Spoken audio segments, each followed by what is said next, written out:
오늘은 사복음서 개관이라는 주제로 좀 나누고자 합니다. 여러분, 신약은 구약 성경의 이해를 위한 최종적 인도자입니다. 그러니까 신약 성경 없이 구약 성경을 완전히 이해한다는 건 불가능해요. 이 같은 관점에서 볼 때 신약 성경은 구약 성경을 이해하는 데 있어 큰 비중을 차지하게 됩니다. 그러니까 구약 성경의 참다운 뜻을 또 알기 위해서는 우리들의 영적인 눈이 신약 계시에 의해 또 밝아져야 한다는 걸 또 의미하기도 해요. 우리 누가복음 24장 32절, 그들이 서로 말하되 길에서 우리에게 말씀하시고 우리에게 성경을 풀어 주실 때 우리 속에 마음이 뜨겁지 아니하더냐 하고, 또 45절 볼까요? 이에 그들의 마음을 열어 성경을 깨닫게 하시고. 그건 구약과 신약은 서로 연결돼 있어요. 그러니까 구약 없는 신약도 의미가 없고 신약 없는 구약도 의미가 없어요. 사복음서 본론에 들어가기 전에 여러분들이 복음서 읽을 때 지금 이해할 사항이 있어요. 네 복음서의 특징과 기록 목적에 유의합니다. 왜? 한 권의 책이 아니잖아. 그러니까 이 네 권의 복음서는 예수님의 생에 관한 전기가 아니에요. 그리스도의 십자가 사건과 부활 사건을 강조해서 기록하고 있다는 점에 여러분들이 주의해야 합니다. 예수님께서 십자가의 길을 가는 것이 당신의 사명임을 누차 말했어요. 또 각 복음서의 차이점과 예수님의 십자가 죽음과 부활 이전과 또 이후의 차이에도 유의해야 합니다. 이런 관점을 알고 접근해야 이 사복음서의 바른 이해가 형성돼요. 여러분, 신약은 역사서와 서신서로 구성되어 있잖아요. 근데 역사서는 5권입니다. 사복음서 사도행전이에요. 나머지는 다 서신서예요. 그러니까 신약의 역사는 예수 그리스도의 시대와 또 성령의 시대로 구분됩니다. 그러니까 예수 그리스도의 시대는 사복음서에서 언급되고, 또 예수님의 탄생과 어린 시절, 공생의 사역, 십자가 죽음과 부활 승천이라면 성령 시대는 사도행전에서 다루는 거예요. 그러니까 예수님 부활 승천 후에 또 약속대로 성령이 오셔서 또 교회가 탄생됐습니다. 또 12제자와 바울, 실라, 바나바를 통해 또 말씀이 서아시아, 유럽 땅끝까지 전파되는 또 선교의 장이 열리고,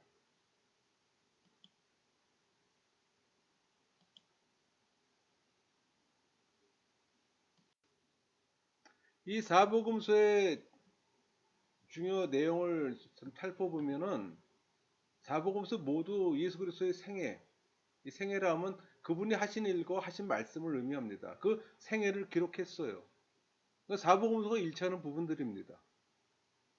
그러나 강조점, 특수한 목표나 포함된 내용과 포함되지 않는 내용에 있어서는 각기 다릅니다.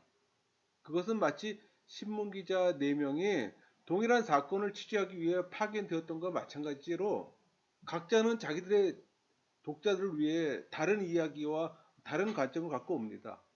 그러나 그 이야기의 내용을 이루는 그 사실들을 정확하고 또 서로 조화롭게 이루어요.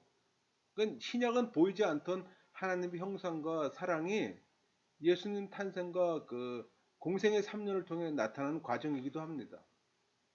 그러니까 십자가의 대속과 부활과 승천을 통해 성령을 또 이 땅 가운데 보내주시고, 또 교회가 탄생되고, 또 모든 족속을 제자 삼아가는 그 선교 사역이 또 계속됨을 또 보여주기도 합니다. 여러분, 사복음서는 예수 그리스도의 지상 생애와 사역을 기록하고 있잖아요. 그러니까 마태복음은 왕으로서, 마가복음은 종으로서, 또 누가복음은 완전한 사람으로서, 요한복음은 또 하나님의 아들로서 예수님을 또 강조합니다. 그러면서 이 사복음서 기자는 또 전부 조화를 이뤄요. 여러분, 복음은 좋은 소식을 전하는 자에게 주어지는 보상을 의미합니다. 근데 그 의미가 점차 좋은 소식 그 자체로 의미하게 되는 거예요. 그러니까 로마 제국에서 이 단어는 황제의 즉위나 전쟁에서 승리를 알리는 일과 관련해 사용했었습니다. 그러나 이 단어는 점차 메시아를 통한 구원의 기쁜 소식을 가리키는 단어로 굳어진 거예요. 그러니까 하나님께서 죄로 인해 죽었던 영혼들 가운데 예수 그리스도의 탄생, 사역, 죽음, 부활, 그리고 승천하신 사역과 그의 주되심을 믿고 그의 뒤를 따라서 사는 자들에게 주어지는 구원의 소식을 가리킵니다. 예수 그리스도의 삶과 죽음, 부활의 사실은 복음의 근본이잖아요. 마태복음은 약속된 메시아의 도래와 또 배척을 강조해요. 특별히 유대인을 위해 기록되었고 또 구약의 인용이 많아요. 핵심 단어는 이루다입니다. 이루어진, 풀이 되겠죠. 마가복음은 사복음서 중에서 가장 간단해요. 예수 그리스도의 탄생이 아니라 사역에서부터 시작합니다. 그러니까 특별히 이방을 위해 기록되었고 핵심 단어는 행동을 지칭하는 곳이에요. 누가복음, 복음서 중에서 가장 상세한 책으로서 기자의 역사적 기질을 잘 반영하고 있습니다. 그러니까 예수 그리스도를 불안한 인간들의 구주로서 계시해요.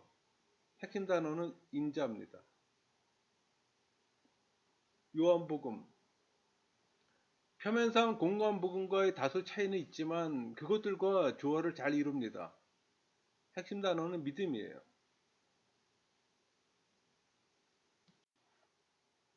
여러분, 마태복음 구약과 신약의 연결고리예요.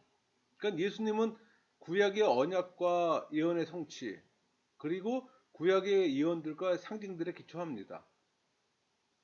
구약 인용 구절이 130개나 돼요. 왜 이렇게 구약 인용이 많은가 하는 것은 그리스도의 생애와 그리스도 당시 사건을 통해 특별한 구약의 예언이 성취되었다는 것을 또 보여주기 위해서입니다. 그러니까 신약 성경의 맨 앞에 위치하잖아요. 근데 이 마태복음에 임마누엘이라는 단어가 3번 나옵니다.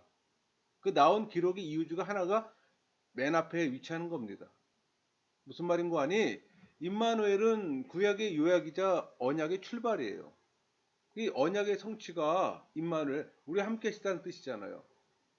언약의 성취가 임마누엘, 바로 예수님이시라는 것을 신약은 시작한다는 겁니다. 그러니까 수정 계명의 표현 방법이 바뀌는 거예요. 그러니까 신약에서 천국 단어가 36번 중 31번이 마태복음에서 나와요. 그러니까 예수님께서 구약에서 약속된 메시아이심을 또 선교적, 변증적 차원에서 증거하는 복음서이기도 하고, 이 마태복음은 시간적 흐름을 무시합니다. 주제별로 기록되어 있다는 얘기예요. 우리 마태복음을 하나의 집으로 구성한다면 임마누엘이 기초석이라면 신앙 고백과 두 계명은 기둥이 될 것이고 재림, 천국이 이제 천장이 되는 겁니다. 여러분 여기 신앙 고백 16장 16절이 시몬 베드로가 대답하여 이르되 주는 그리스도시요 살아계신 하나님의 아들이시니다 이런 표현이 있잖아요. 근데 여러분 16장 16절 이 신앙 고백을 설명하기 위한 것이 8장부터 16장이에요. 8장에 이 한 절을 설명하기 위해서 8장으로 설명하는 겁니다. 반면에 오른쪽 기둥의 두 계명 22장 30절 39절 예수께서 이르시되 내 마음을 다하고 목숨을 다하고 뜻을 다하여 주 너희 하나님을 사랑하라 하셨으니 이것이 크고 첫째 되는 계명이요 둘째도 그와 같으니 내 이웃을 내 자신과 같이 사랑하라 하셨으니 이 22장 37절에서 39절의 이 두 계명을 설명하기 위해서 18장부터 22장까지 5장으로 설명을 하는 겁니다. 왜? 이 두 계명, 이 신앙 고백과 이 두 계명이 마태복음의 구조이자 가치이기 때문에. 여러분, 임마누엘은 아까 기초석이라고 말씀드렸는데, 임마누엘은 구약의 요약이자 언약의 출발입니다. 그러니까 언약의 성취가 임마누엘이며 또 바로 예수님이라는 것을 신약은 시작합니다. 여러분 임마누엘은 하나님 우리 함께 하시다는 의미잖아요. 그러니까 하나님과 우리가 함께 할 때 그것이 온전한 신앙인의 삶이 될 것이고 그게 복음의 메시지예요. 마태복음의 핵심어는 성취와 천국입니다. 그러니까 마태는 예수님 초림이 세상의 구세주인 메시아 시대가 한다는 그 약속이 성취됐다는 주장을 더 확실히 뒷받침하기 위해서 구약의 모든 부분에서 말씀을 인용해요. 또 마태는 그 하나님께서 그리스도 안에서 현존하시고 또 인간의 삶을 다루신다는 이 복음을 소개하기 위해 반복적으로 천국이라는 용어를 사용합니다. 신약 가운데 이 천국이라는 용어는 마태복음에서만 나와요.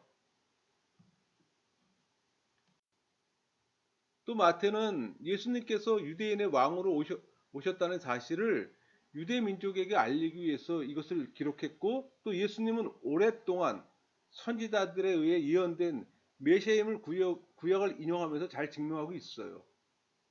여러분, 마태복음은 특별히 유대인들을 위해 그 기사가 편중되어 있습니다. 그러니까 마태복음의 독자는 유대인이라는 얘기예요. 그러니까 마태는 예수님이 참으로 구약의 선지자들에 의해 약속이 된 왕 또는 메시아이심을 또 보여줍니다. 그래서 다윗과 아브라함으로부터의 그리스도의 계보, 이 계보를 추적하고 자주 천국이라는 단어를 사용하는 거예요. 또 이날의 율법을 또 이야기하고 있고, 그러니까 예수님의 신적 권위를 증거하는 또 이적들을 보고하고 장차 올 나라에 대한 주요 부분들을 또 포함시키고 있어요. 또 마태복음은 모든 증거에도 불구하고 유대인들이 전반적으로 그들의 메시아를 거부했음을 또 강조하기도 합니다. 여러분, 마태복음의 특징은 구약의 메시아 예언이 예수 그리스도를 통해 성취되었음을 강조하기 때문에 맨 앞에 배치됐다고 말씀드렸잖아요. 그러니까 구약과 신약의 다리 역할을 해요. 율법이 부정되기보다는 또 긍정되고 있어요. 그게 그 마태복음 5장 17절 말씀이에요. 내가 율법이나 선지자들을 폐하러 온 줄을 생각하지 말라. 폐하러 온 것이 아니고 완전하게 하렵니다. 이런 표현이 있잖아요. 그러니까 말씀과 함께 행함을 강조한다는 점에서 그 5장에서 7장까지는 말씀의 그리스도를 강조한다면 8장, 9장은 행함의 그리스도를 강조하기도 합니다. 여러분, 마태복음을 어떻게 읽을 것인가는 중요한 주제가 있어요. 두 가지 포인트가 있습니다. 마태복음은 예수님의 초점을 맞추고 읽어야 돼요. 예수님이 그리스도라는 것을 유대인들이 가장 잘 이해하기 쉬운 방식으로 증언한 복음이기 때문에, 또 이 마태복음을 제자도의 초점을 맞추고 읽어야 합니다. 왜? 예수님의 말씀은 제자들에게 주신 말씀이기 때문에. 여러분이 예수 그리스도의 제자입니까? 그러면 읽어야죠. 여러분, 이 마태복음에는 지리에 관한 설명이 없어요. 여러분 관심 있게 봤는지 모르겠지만, 저는 그 성경을 가르칠 때 꼭 지도로 활용을 하는데, 이 마태복음은 지도가 필요가 없습니다. 이 마태복음의 독자는 유대인이잖아요. 그러니까 유대인들은 팔레스타인 지역의 지리를 잘 알고 있을 걸 전제로 하기 때문에 지도에 설명이 없는 겁니다. 그런데 같은 공간복음이라도 마가는 지리에 관해 설명하고 있어요. 왜? 마가복음의 독자는 이방인이 있잖아요. 그런 차이가 있습니다. 사복음서 중에 또 특별히 마태복음에서만 교회라는 명칭이 언급됩니다. 우리 그 16장 18절 이 반석에 교회를 세우리니, 또 18장 17절에 교회의 말하고 교회의 말도 듣지 않거든, 이런 표현이 있는데, 복음이 유대인뿐만 아니라 이방인에게 보편적으로 전파될 것이 명백히 나타나고 있어요. 유대인에게만, 유대인이 대상이라고 제가 말씀드렸지만 유대인에게 한정된다는 게 아니에요. 교회의 명칭이 유대인을 대상으로 한 그 마태복음에 언급되었어도 예수님께서는 이 교회를 설립하실 의도를 갖고 제자들을 모으고 사역하셨다는 사실을 증거해주는 귀중한 역할을 합니다.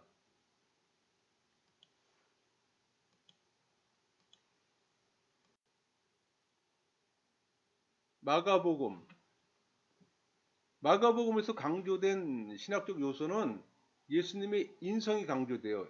예수님의 인성이란 하나님의 아들이라는 의미입니다. 그러니까 제자가 되는 게 또 희생이 강조되고, 또 반면에 또 예수님의 메시아직이 또 감춰져 있어요. 또 마가복음에서 제자들은 베드로, 야고보, 요한, 뭐 안드레가 언급되고, 또 이 마가 자체가 그 베드로 제자잖아요. 또 동역자인 요한 마가입니다. 마가는 어떤 주제보다 그 사건 그 자체를 상세하게 매끄럽게 이야기식으로 기록했어요. 그러니까 마가복음은 다른 복음서보다 자세하게 묘사했다는 얘기입니다. 예를 들면은 베드로가 부인하는 이야기가 나오잖아요. 그러니까 예수님의 예언도 마태복음에서는 오늘 밤 닭 울기 전에 네가 세 번 나를 부인하니라 이렇게 기록돼 있어요. 누가복음에는 닭 울기 전에 네가 세 번 나를 모른다 부인하니라 이렇게 기록돼 있는데 마가복음에서는 오늘 이 밤 닭이 두 번 울기 전에 네가 세 번 나를 부인하니라. 그러니까 두 번이라는 단어가 삽입이 됩니다.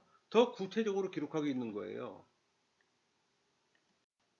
예를 하나 더 들면 오병이어 기적을 기록할 때 마태는 무리를 명하여 잔디 위에 앉히시고 라고 그 상황을 설명했잖아요. 근데 마가는 그 모든 사람으로 떼를 지어 푸른 잔디 위에 앉게 하시니 이 잔디의 푸르름을 더 상세히 묘사했습니다. 그러니까 잔디가 어떤 잔디였는지는 마가복음을 읽을 때에서만 알 수가 있는 거예요. 그러니까 마가복음은 예수님께서 가르치신 내용에 중점을 두고 기술하기보다는 예수님의 행동에 주의를 집중시켜 묘사한 겁니다. 이와 달리 마태는 예수님 말씀에 더 많은 지면을 또 활용해서 다룹니다. 그게 차이예요. 이 마가복음은 마지막 예수님의 생애 마지막 일주일의 구속 사역을 아주 자세히 언급합니다. 왜? 구약의 언약이 성취되는 것이기 때문에. 그러니까 예수님의 죽음과 부활에 대한 복음 설교잖아요. 또 예수님은 하나님의 아들로서 묘사되고 있습니다. 우리 1장 1절에 하나님의 아들 예수 그리스도의 복음의 시작이라 서두가 그렇게 됐는데 15장 39절 보면은 이 사람은 진실로 하나님의 아들이었도다 라고 십자가 앞에서 외친 이 백부장의 고백에 이르기까지 예수님은 하나님의 아들로 좀 선언되고 있습니다. 이 변화산 위에서 들려온 또 하나님의 음성뿐만 아니라 세례받을 때 하늘에서 들려오는 하나님의 음성도 예수님이 하나님의 아들이라는 사실을 또 확증해줘요. 심지어 귀신들까지도 예수님이 하나님의 아들이라고 또 큰 소리로 외쳤어요. 그리고 예수님도 자신의 교훈에서 이 사실을 또 가르치시기도 했습니다. 그러니까 하나님의 아들, 복음, 이게 마가복음의 기초석이에요. 기둥은 복음 사역과 구속 사역, 또 천장은 마가의 증언, 동역, 이런 의미를 갖게 되겠죠.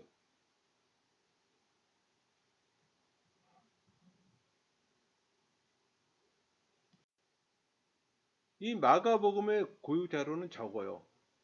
그러니까 우리 공간복음서가 서로 이제 어떤 사건 이야기가 공동으로 겹쳐서 나오잖아요. 근데 유독 마가복음은 그게 적다는 얘기입니다.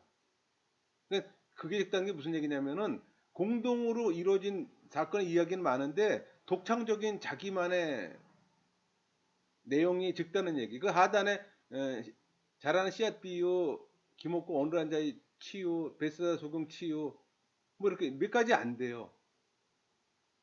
고유 자료가. 또 예수님은 이 땅에 종으로 오셔서 봉사와 희생으로 보여주시고 또 부활로 말미암아 하나님의 아들로서의 권위를 회복하셨잖아요. 그러니까 마가는 이것을 통해 박해받는 또 성도를 위로합니다. 사복음서 중에서 가장 압축되어 있고 또 우리 주님을 행동하는 신실한 종으로 또 보여줍니다.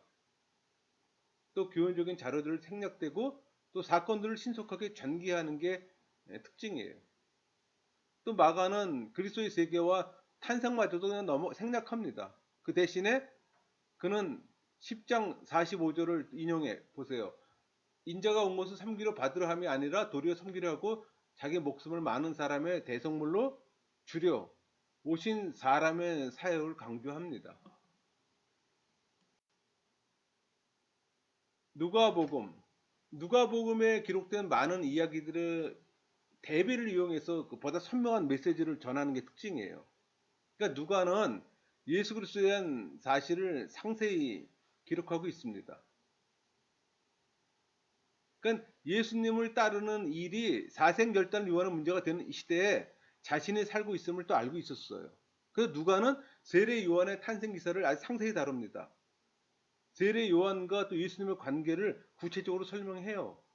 또 그리스도가 전능하고 세상의 주권적인 구주임을 또 묘사하고 있습니다. 누가복음의 내용은 마태복음, 마가와 거의 비슷함으로 생략할게요. 우리 그 누가복음 1장 38절 내게 이르소서가 기초석이라면은 말씀대로 성령으로, 그러니까 말씀대로 행함에 순종하고 성령의 인도함이 삶의 기둥이 되는 겁니다. 그러니까 행악자의 고백처럼 우리 제 고백이 낙원 가는 기름을 깨달은 것이 성도의 삶이잖아요. 이것이 누가복음의 전체 줄거리입니다. 그러니까 누가복음의 핵심어는 예수님과 인자입니다. 그러니까 하나님의 성육화된 이 존재인 예수님은 종종 또 인자로 묘사돼요. 그러니까 예수님의 인성은 마리아를 통한 또 그리스도의 족보와 그분의 성격, 삶의 또 구체적인 모습들을 통해서도 잘 드러나기도 합니다.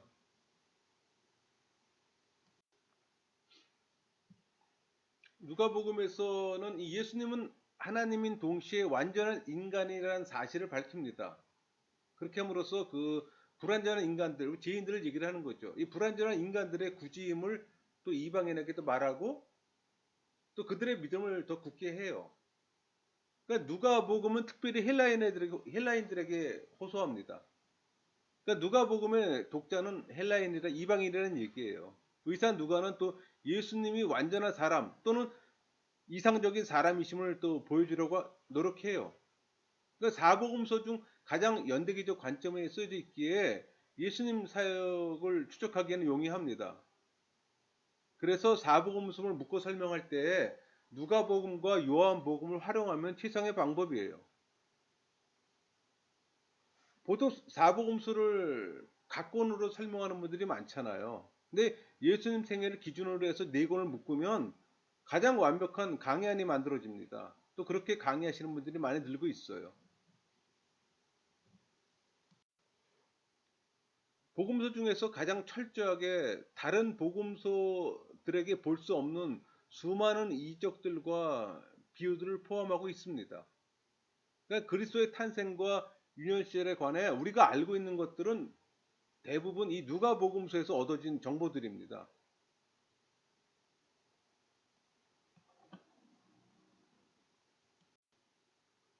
요한복음, 이 요한복음의 특징이 있는데 그게 이제 어린 양이라는 표현이 자주 나와요. 한 120번 나옵니다. 그러니까 누가복음에서도 그 제자들 보낼 때 그 어린 양을 이리 가운데로 보낸다는 그런 표현을 사용했잖아요. 그러니까 다른 복음서에서는 단 한 차례도 언급되지 않는 요한복음에만 이 그 세 번이 나옵니다. 이 하나님의 어린 양. 그러니까 요한복음을 특징짓는 중요한 표현이에요. 또 영생이란 단어는 성경에서 한 56번이 나오는데 신약에서 47번이 나오는데 요한복음에만 19번이 나와요. 또 메시아 단어가 2번 나오고 또 진실로 진실서로 이 말은 아멘이라는 뜻입니다. 25번이나 나와요. 이 표현의 내용들은 여러분들이 그 성경을 찾아보면서 연구하시면 더 도움이 될 겁니다. 제가 그냥 간략하게 설명하고 넘어가는데 제가 이 타치하지 않는 부분도 여러분들이 성경책을 옆에 갖다 놓고 같이 찾아가 보면서 형광펜으로 표시해 보세요. 그러면 도움이 많이 될 겁니다. 이 요한복음은 하나님의 아들로서 예수님의 강조점을 두잖아요. 그러니까는 성경에서 가장 심오한 언어에 속하는 말인 예수님이 태초에 하나님과 함께 계셨고 또 창세 전에 내가 아버지와 함께 가졌던 이런 말들이 기록되어 있습니다. 또 그 요한복음 1장 10절에는 그가 세상에 계셨으며 세상은 그로 말미암아 지은 바 되었을 때 세상이 그를 알지 못하였고 요한은 자신의 기록 목적을 다음과 같이 분명히 말합니다. 그게 요한복음 20장 31절이에요. 오직 이것을 기록하면 너희로 예수께서 하나님의 아들 그리스도이심을 믿게 하려 함이요 또 너희로 믿고 그 이름을 힘입어 제 생명을 얻게 하려니라. 여러분 우리 그 마태, 마가, 누가복음을 공관복음이라고 얘기하잖아요. 그 내용의 그 공통점을 갖고 있어요. 그러나 요한복음에 있는 내용은 공관복음에 비교하면 거의 90%는 다릅니다. 그러니까 다른 복음서에 세 복음서 없다는 내용이에요. 90% 정도가. 그러니까 다른 복음서보다 훨씬 나중에 기록했잖아요. AD 90년 정도에 기록했어요. 요한이가 가장 늦게 기록한 책이 요한복음 있잖아요. 그 요한이 이미 공관복음에 기록된 걸 다 먼저 봤습니다. 만약 다 봤기 때문에 의도적으로 생략한 거예요. 요한복음의 기초석은 하나님의 어린 양입니다. 요한복음 특징 짓는 단어라 그랬잖아요. 표적 기사나 가르치심이 기둥이라면은 베드로의 고백, 내 어린 양을 먹이라. 어린 양의 혼인잔치가 이제 지붕 역할을 하겠죠. 아까도 말씀드렸지만 하나님의 어린 양은 요한복음을 특징 짓는 중요한 표현입니다. 또 요한복음에는 예수님께서 직접 강론하신 부분이 많아요. 그러니까 예수님의 말씀이 가장 많이 기록되어 있는 게 요한복음이라는 얘기예요. 그래서 보통 묵상들 할 때 요한복음을 갖고 시작들 많이 합니다. 처음 시작하는 분들에게.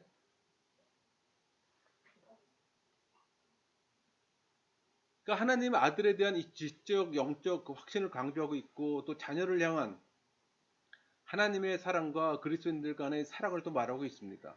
이 사복음서는 지상에서 주님의 생애, 그분이 누구신가, 무엇을 하셨는가, 무엇을 말씀하셨는가에 대한 관점을 우리에게 제시해요. 또 요한복음은 매우 순수하고 간결한 헬라어로 기록되어 있지만 그 속에 담긴 이 신학적 통찰력은 무게가 있고도 심오합니다. 이 요한복음은 영원한 아들, 즉 로고스로서의 예수님을 주제로 삼고 있는데 그분은 이 세상이 창조되기도 전에 하나님과 함께 계셨던 분이에요. 또 세상이 창조될 때 또 하나님과 함께 일하셨고 그게 요한복음 1장 3절 말씀이에요. 만물이 그로 말미암아 지은 바 되었으니 지은 것이 하나도 그가 없이는 된 것이 없느니라. 여러분 요한복음은 예수님이 행하신 놀라운 기적들을 표적으로 이해하고 있는 유일한 복음서입니다. 그러니까 이 요한은 유일하게 보혜사, 곧 성령님에 대한 이야기를 합니다. 그러니까 마가의 다락방에서 최후의 만찬을 나눌 때 예수님은 앞으로 오실 성령에 대해서 말씀해 주셨어요. 또 예수님은 성령이 자신에게 대한 증인이 될 것이지만 성령의 사역은 예수님이 세상을 떠나시고 나서 시작될 것이라고 또 말씀하셨습니다. 여러분 그 요한복음에는 특징이 좀 있다면은 음, 공관복음에 기록되지 않은 그 사건과 말씀에 대한 기록이 많다는 얘기입니다. 아까 제가 90%라고 말씀드렸잖아요. 또 요한복음은 그 예수님의 생애 연대를 공관복음보다 더 구체적으로 제공합니다. 그러니까 공생애 동안에 그 예수님이 적어도 세 번의 유월절을 예루살렘에서 참석하신 것으로 기록되어 있잖아요. 그게 2장 13절, 6장 4절, 11장 55절이에요. 그러니까는 세 번의 유월절, 그러니까 실제 공생애 3년 6개월의 유월절은 네 번의 경험이 있습니다. 근데 그게 전부 다 그 요한복음에 기록되어 있어요. 또 사복음서 중에서 그 요한복음이 그리스도의 죽음과 부활을 가장 많이 강조합니다. 그러니까 요한복음의 한 절반 정도가 예수님의 죽음과 부활에 관계된 3주간 동안의 일들을 취급하고 있어요. 또 아까 말씀드린 것처럼 요한복음은 이적을 표적이라고 또 말합니다. 이 사실은 이적에 영적인 의미가 있음을 또 증거하는 거예요. 한 예로 나사로의 부활은 그리스도가 부활이요 생명임을 또 가르칩니다. 또 요한은 사람들에게 예수가 메시아임을 믿게 하기 위해 이러한 또 표적들을 기록했다고 말하고 있어요. 또 요한복음은 그리스도 사역의 예정론적 면을 강조합니다. 그리스도는 특정한 시간을 향해 또 향하셨고, 또 요한복음은 성령에 관한 그리스도의 교훈을 또 기록했어요. 그러니까 요한복음 14장에서 16장까지 요한 사도는 예수님의 죽음과 성령을 보내시는 사건을 연결시켜서 설명한다는 얘기입니다. 또 요한복음은 그리스도, 그러니까 특별한 용어를 좀 많이 사용하는데, 그게 빛, 생명, 어두움, 심판, 때, 믿는다는 그런 표현들이 계속해서 나와요. 그게 요한복음의 특징이기도 합니다.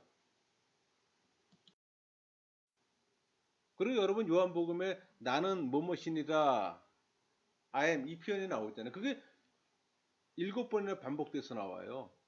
근데 여러분, 이런 용어들은 그리스도의 영적 속성을 잘 나타내 줍니다. 뭐 생명의 떡, 세상의 양의 뭐 선한 목자, 부활의 생명, 기료, 진료, 생명, 참포도나무, 이런 표현들. 나는 무엇이니라, 이 말씀은 구약에서 매우 중요한 구절입니다. 이 말은 불타는 가시 덤불 속에서 모세에게 나타나셨던 하나님이 자신을 표현하는 형식이잖아요. 그러니까 신성을 표현하는 말입니다. 그러니까 공관복음서나 신약의 다른 곳에서 많이 나타나는 praise, 믿음이라는 명사가 요한복음에서는 나타나지 않아요. 한 번인가 아마 나타나는 걸로 알고 있습니다. 반면에 believe, 믿으라라는 이 동사가 요한복음에 90회 이상 나와요. 이런 사실은 요한복음의 깊은 영적, 신학적 배경이 있음을 또 알려주기도 합니다. 요한은 그 예수님의 유대 지방에서 사역을 아주 자세히 설명합니다. 그래서 우리가 요한복음의 기록을 통해서 공관복음서를 더 잘 이해할 수가 있는 거예요. 그런데 그 예수님이 왜 갈릴리 가셔서 사역해만 했는지의 대답도 요한복음에 나와요. 근데 요한의 기록을 통해서 우리가 알 수가 있는데, 요한은 그 유대 사역 중 반대가 있었기 때문에 또 기록하고 있습니다. 여러분, 공관복음은 이 왕국에 관해서 강조하는 반면에 요한복음은 왕 자신에 대해서 강조를 하고 있어요. 그러니까 요한복음은 서두에서부터 예수님의 메시아 되심을 강조했어요. 그리고 약간의 예를 제하고는 그리스도가 유대 땅에서 일하신 것을 또 묘사합니다. 그러니까 요한복음은 또 그리스도의 지상 사역의 영적인 면을 또 강조하고 있어요. 그러니까 요한복음은 그리스도의 선제, 그러니까 말씀의 선제 영광을 또 묘사하기도 합니다. 여러분, 사복음서를 예수님 생애 중심으로 정리하면은 총체적으로 볼 수 있는 그 이점이 있어요. 제가 일반적으로 사복음서를 강의할 때는 예수님 생애 중심으로 강의를 합니다. 그러면 양이 좀 많아져요. 오늘은 개간이라 지금 제가 책별로 나눠 봤습니다. 성경 66권을 항상 숲에서 나무로 가는 방법으로 접근해야 합니다. 그게 시간도 단축하고 또 계획을 갖고 연구할 수가 있어요. 그러니까 사복음서를 한마디로 정리하면 예수님을 중심으로 이 팔레스타인 땅에서 발생한 역사적 사실인 예수 그리스도의 삶과 죽음, 부활, 그리고 하나님 나라의 교훈을 설명하는 책입니다. 강의를 마치겠습니다.